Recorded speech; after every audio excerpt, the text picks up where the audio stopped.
Boa noite, pessoal. Vamos a mais um vídeo. Hoje nós entramos nessa sequência de definições que são básicas, que são princípios para nós entendermos a metodologia e podermos, ao entrar nos textos, termos já algum conforto de entendimento de algum início, meio e fim daquilo que pretendemos, à luz da doutrina espírita, para acessar a Bíblia. No dia de hoje nós vamos apresentar coisas básicas, não dá para nos aprofundarmos muito, mas é o mínimo do mínimo que nós precisamos saber sobre os atributos do mundo espiritual, alguns princípios basilares dessa terceira revelação que veio para nós através dessas mentes nesse momento de transição do planeta, através da codificação espírita e nesses acréscimos através do Espírito de Verdade. Então vamos lá. Nós começamos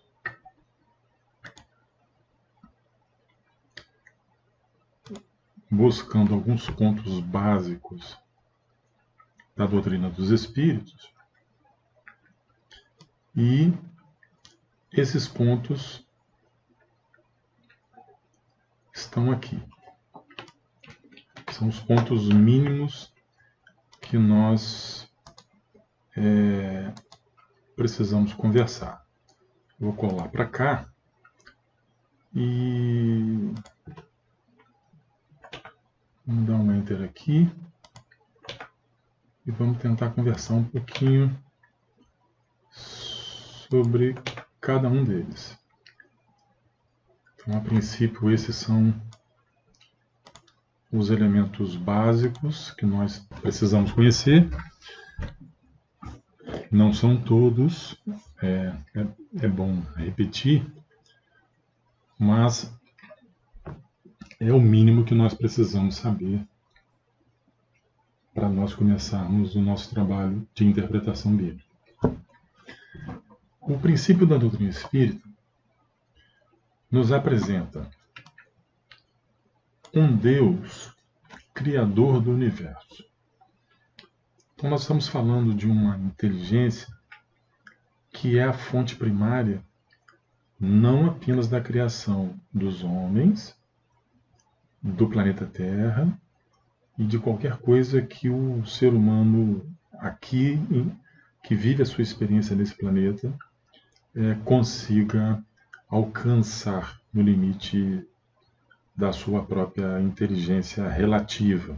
Porque nós estamos falando de uma inteligência que é absoluta. Essa inteligência, esse Deus criador do universo, é a inteligência que determina, que conduz e que conhece os ciclos universais, aonde está o tempo cronos, o tempo que nós encarnados, nós homens, não temos nenhum tipo de interferência. Então nós estamos falando, gente, de um ser que conhece tudo, criou tudo, mas nós falamos de todos os planetas, com todas as constelações, nós falamos da nossa galáxia, as infinitas galáxias, o nosso universo e quantos outros universos existirem, o que quer que haja no ilimitado da eternidade. Estou falando de um ser que é eterno, que tem suas leis máximas pautadas no amor, na bondade, na justiça e na máxima inteligência que nós ainda não conseguimos perceber, ou se já percebemos, não temos ainda condição de ir no profundo do entendimento do que isso significa, mas o que precisamos saber? De forma simples. Foi aquilo que Jesus disse sobre Deus. Deus é Pai. Pai de todos. Pai nosso. Como está lá na oração que Jesus nos ensinou. Então estamos falando de pleno amor. Isso é importante, gente. Importante porque o amor deste ser é um amor incomensurável. É um amor que nós, seres humanos, ainda estamos longe de saber toda a extensão e todos os artifícios, todos os ferramentais que estão à disposição da evolução dos seres, filhos de Deus, no infinito dos universos.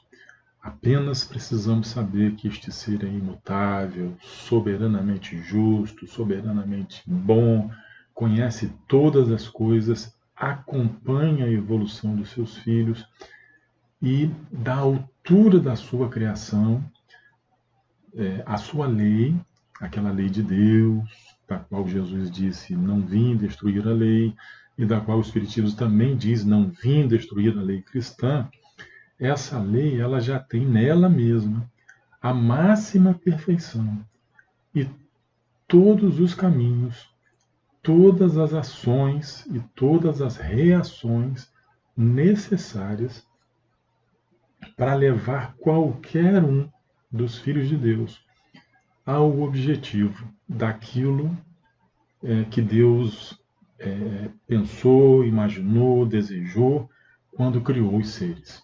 Vamos conversar um pouquinho sobre isso. Só para nós começarmos com algumas definições para entender o que esse Deus significa, nós vamos, por exemplo, no livro dos Espíritos,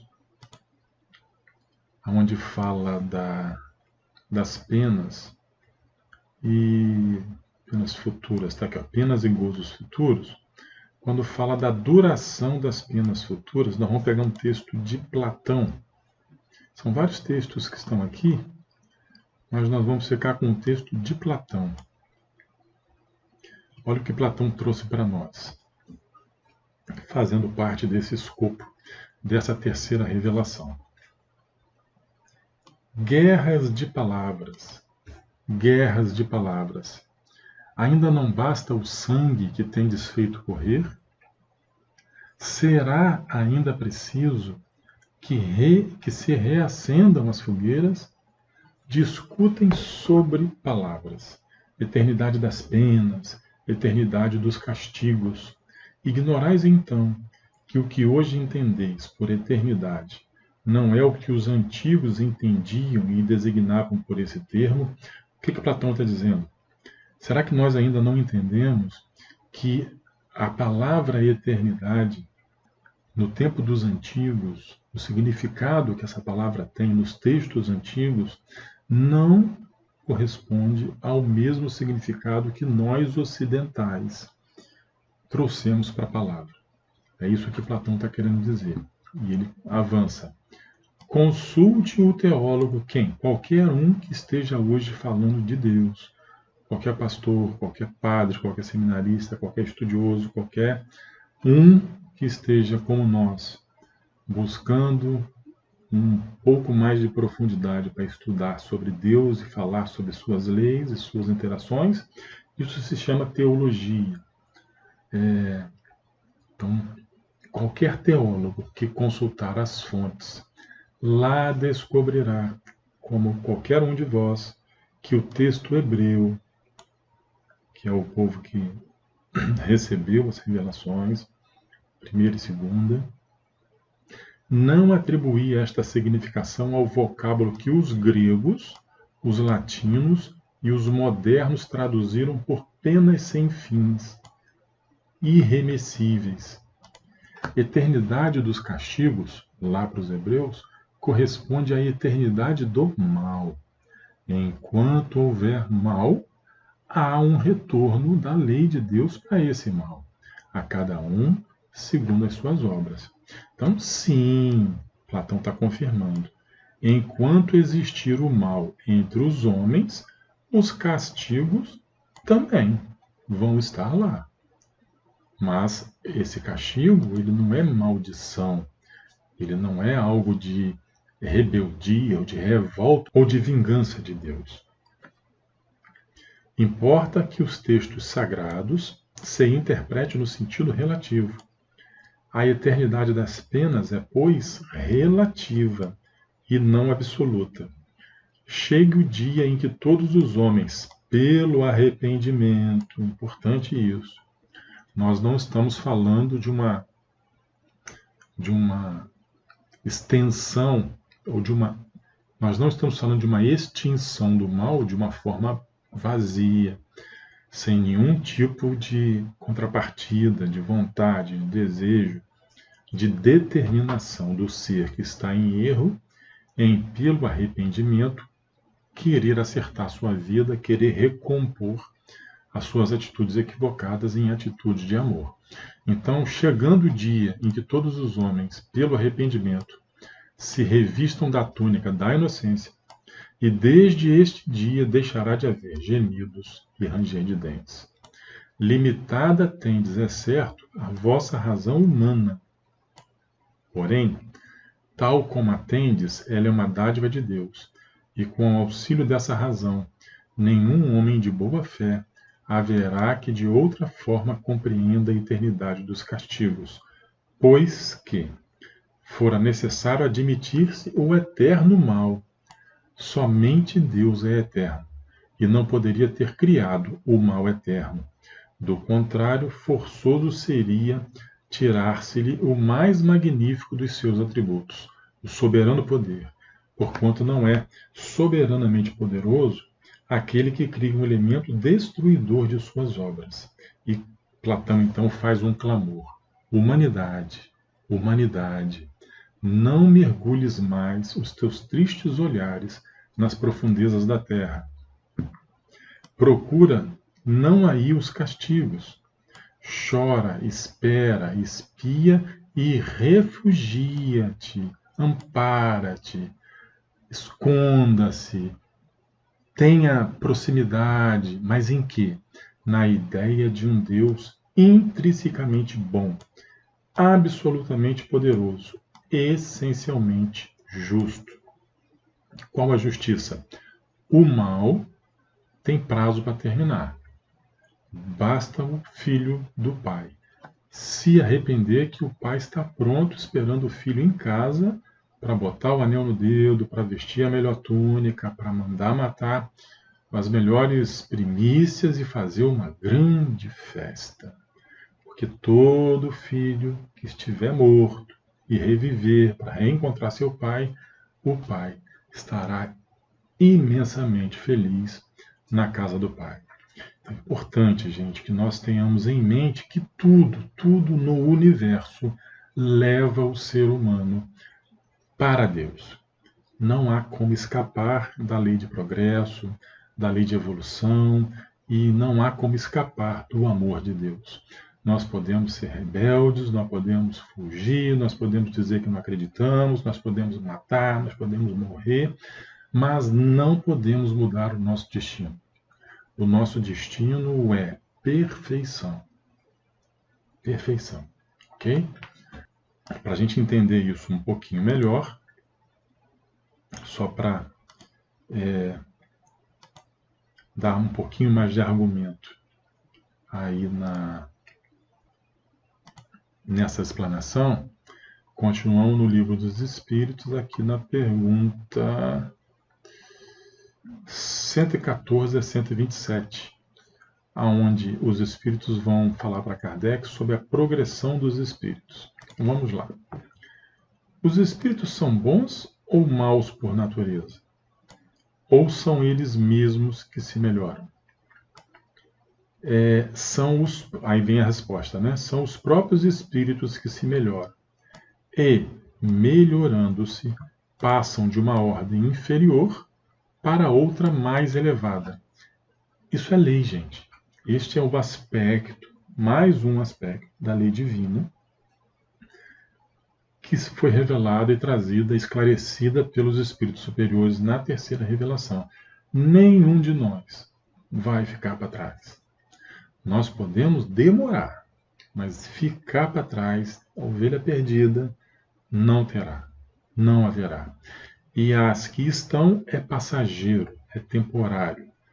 a lei vai conseguir levar o despertamento para essas ovelhas, mesmo que através de muita dor, mesmo que através de muito sofrimento, mas chegaremos todos aos nossos limites e pediremos. Usando um jargão popular, pediremos arrego. Nós não suportaremos mais viver longe de Deus. E quando isso acontecer, nós retornaremos para a casa do Pai, refazendo todos os caminhos e consertando todas as besteiras que nós fizemos. Ok? Então, na pergunta 115, dos espíritos, uns terão sido criados bons e outros maus? Resposta importantíssima. Deus criou todos os espíritos simples e ignorantes. O que significa ignorantes?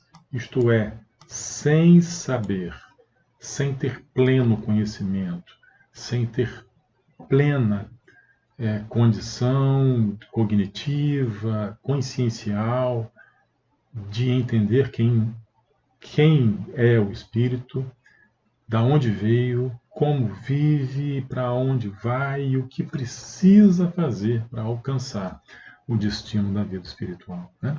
A cada um Deus deu determinada missão, com o fim de esclarecê-los e de os fazer chegar progressivamente à perfeição.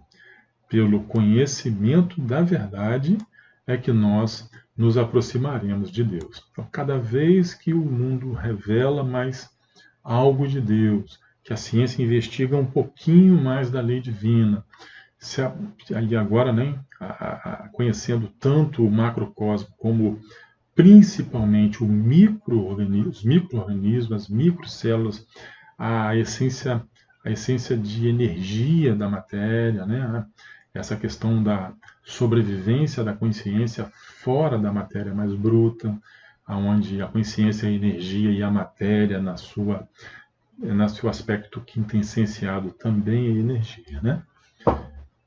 E então, na pergunta 116, Kardec continua. Haverá espíritos que se conservam eternamente nas ordens inferiores? Não. Todos se tornarão perfeitos. Mudam de ordem, mas demoradamente. Porquanto, como já de outra vez dissemos, um Pai justo e misericordioso, que é o nosso Deus, não pode banir seus filhos para sempre.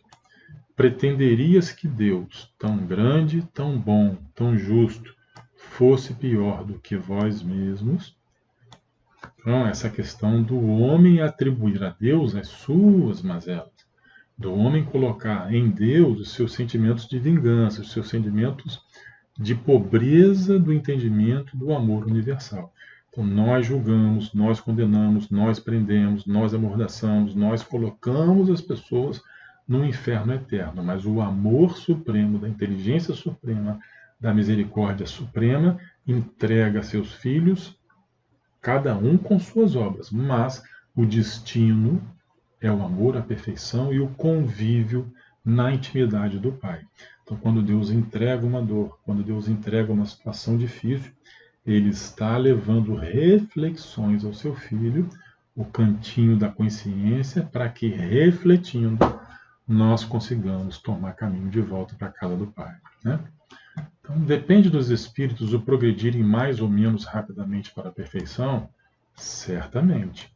Eles a alcançam mais ou menos rápido, conforme o desejo que têm de alcançá-la e a submissão que testemunham à vontade de Deus. Ou seja, Deus é a perfeição, a inteligência suprema e sabe os caminhos seguros da verdade para chegarmos na vida eterna com Ele. E quando eu falo vida eterna, não é que não haja vida eterna. Quando eu falo vida eterna na plenitude do amor e do desenvolvimento da perfeição com Deus, livres do processo de reencarnações e de novos aprendizados. Ok? Bem, voltando aqui à questão então dos princípios, nós temos o Deus Criador do Universo, o mundo espírita, habitados pelos espíritos desencarnados, a encarnação e reencarnação dos espíritos na Terra e em outros mundos. Então nós temos os dois planos, já conversamos sobre isso, eles são independentes, mas se interrelacionam. Aliás, o mundo material é o laboratório do aprendizado, do desenvolvimento e da aferição dos valores dos espíritos criados por Deus, onde no plano espiritual nós chamamos de espíritos desencarnados, ou seja, fora da carne.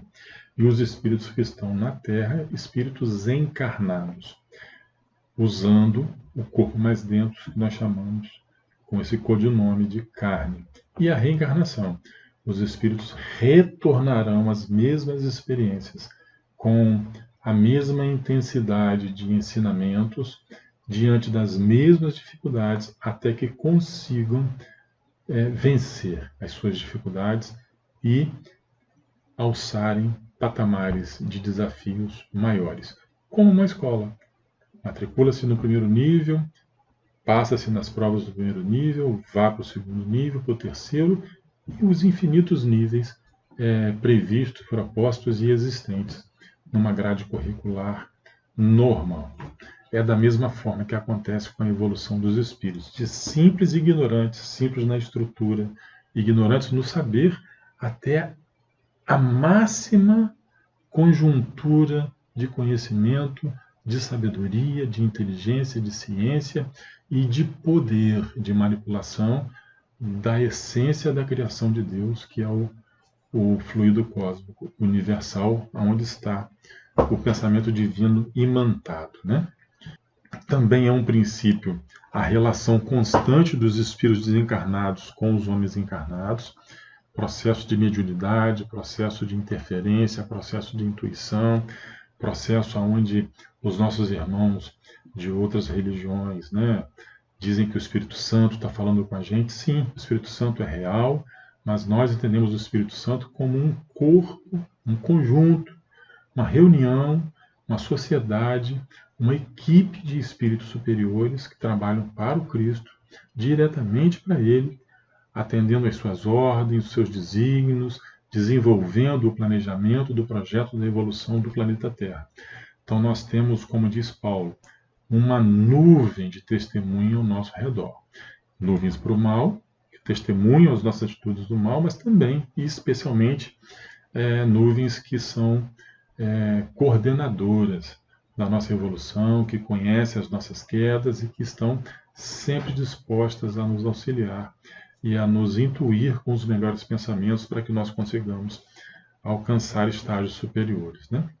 E, como não poderia deixar de ser, os ensinos morais que os espíritos superiores nos trazem está pautada, sintetizada e representada exatamente como Cristo veio dizer, numa máxima evangélica: fazer aos outros o que desejaríamos que os outros nos fizessem.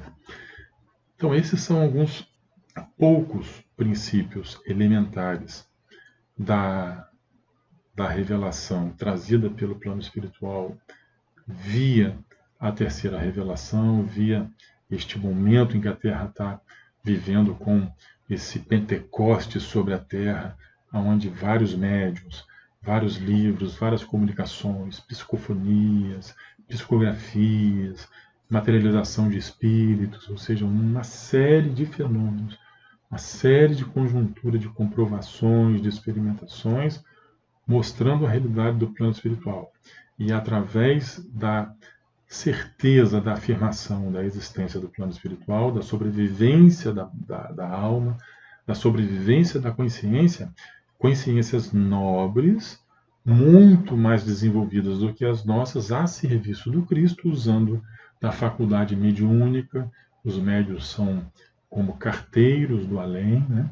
As mentes superiores enviam mensagens para o cérebro e entram em sintonia com o cérebro humano de um médium, e o médium, por intuição, transfere para o papel, ou até usando a sua própria voz, as mensagens que vêm do plano espiritual e que estão sintetizadas, nós veremos isso, na máxima evangélica da lei áurea, de fazer sempre ao outro o que desejaríamos que fizessem conosco. Só para nós darmos uma reforçada, então, nesse tema, nós temos aqui o espírito, aonde quando ele sai, digamos assim, isso é uma simbologia, tá, gente? Quando o espírito sai do útero divino, quando ele é criado numa condição de simplicidade na sua estrutura molecular, genética, e de ignorância. Ignorância de saber mesmo, de sabedoria, de inteligência, de aptidões e de reflexões para decisões, né? Então, nós nascemos com uma potencialidade de evolução, mas simples e ignorantes. E através das experiências, através do acúmulo de experiências, vamos crescendo em consciência e vamos crescendo em entendimento do objetivo da nossa criação, e vai chegar um dia onde todos, sem exceção, atingiremos um patamar de consciência tal que o processo de adesão ao chamamento crístico, ao chamamento de Deus, vai ser contundente na vida de todos nós. Então, por isso, essa coloração aqui, uma coloração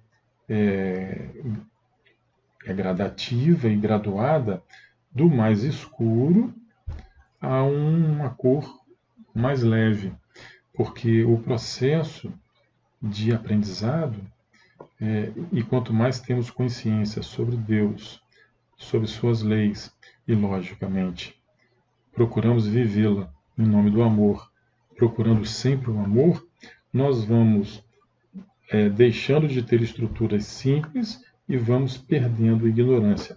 Como não lembrar do Evangelho de João, né? Capítulo 8, João 8, 32. Na medida que formos conhecendo a verdade vai nos libertando. Libertando de quem, gente? Libertando das consciências anteriores. Então, enquanto temos este nível consciencial, nós estamos presos aqui. Então, a nossa personalidade, enquanto encarnados, mas nessa faixa de vibração, nessa faixa de conhecimento, as nossas obras são condizentes com a evolução, o nível evolucional, o nível consciencial que o espírito carrega em si. Então, nós vamos aprendendo a melhorar essa consciência, a conhecer as leis, e vamos aprendendo cada vez mais a amar. E nesta subida de degrau, e isso são infinitos degraus, nós vamos ficando menos densos no perispírito, nós vamos ganhando colorações mais nítidas, translúcidas, de beleza melhor do que o opaco, do que o cinza, do que o escuro. Até que um dia nós chegaremos no ápice da evolução do perispírito, e aqui nós atingiremos o estágio de espíritos puros, porque há uma gradação de espírito. Por que isso é importante, gente? Porque na medida em que nós ganhamos experiências onde a etapa anterior e as subsequentes, né, elas são mais densas, mais materializadas,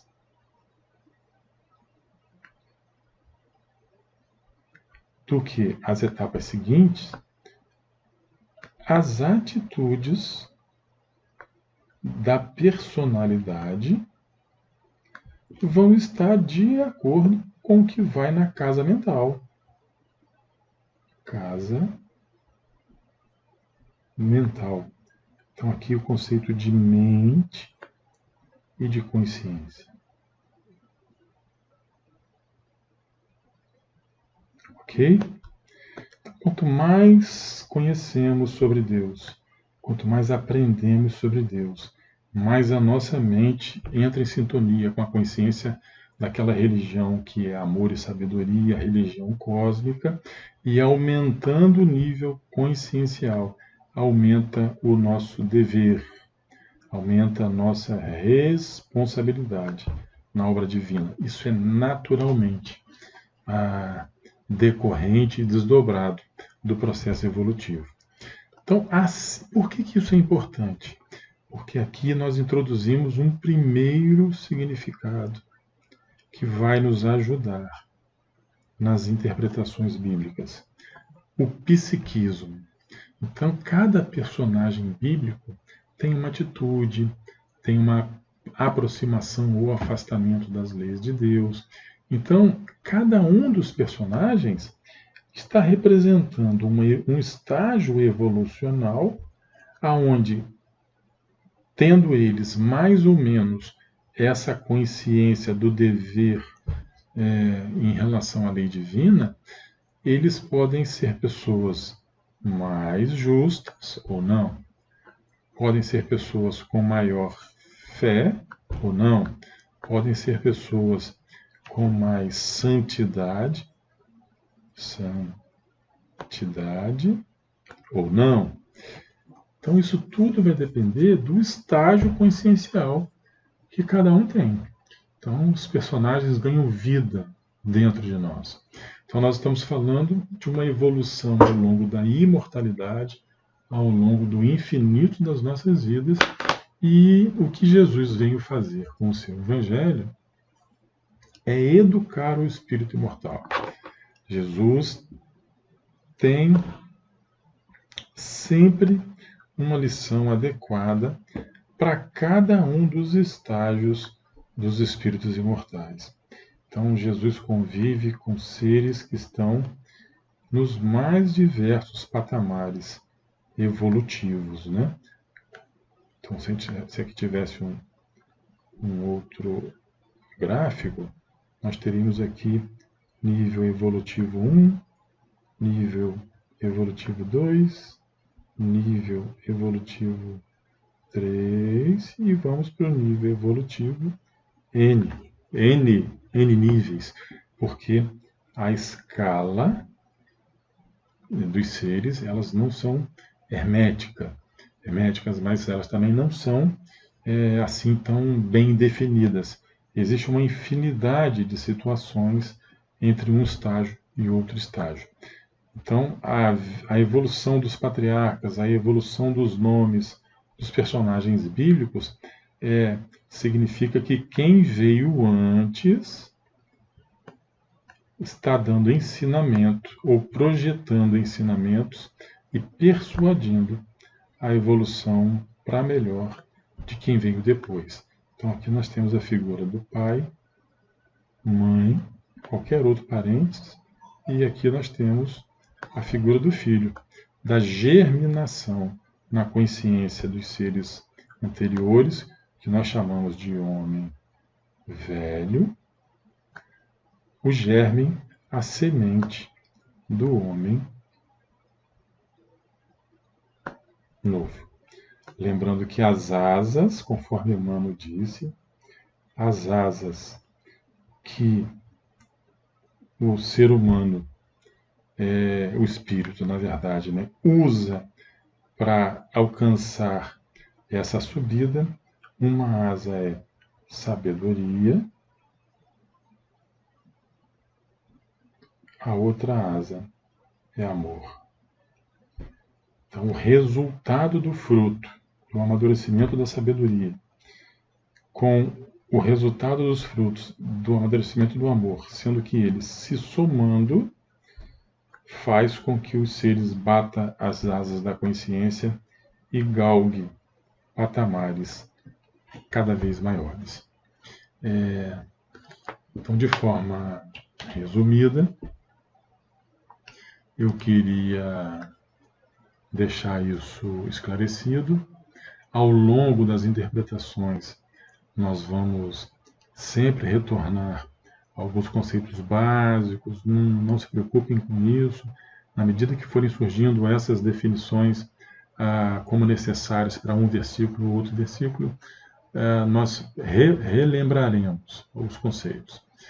E como a Escritura acaba se repetindo e muitas vezes os ciclos são ciclos espirais, onde nós estamos sendo sempre levados a patamares de conhecimento um pouquinho maior, mas precisamos retornar pelo caminho, refazendo experiências para reafirmação do conhecimento em nós, como qualquer prova de colégios, né? É a forma como os professores vão investigar, checar se o aluno conheceu direitinho e está apto a exercitar e a pôr em prática o conhecimento que ele recebeu. Então nós terminamos aqui mais um vídeo, agradecendo aí a paciência de vocês. Fiquem com Deus.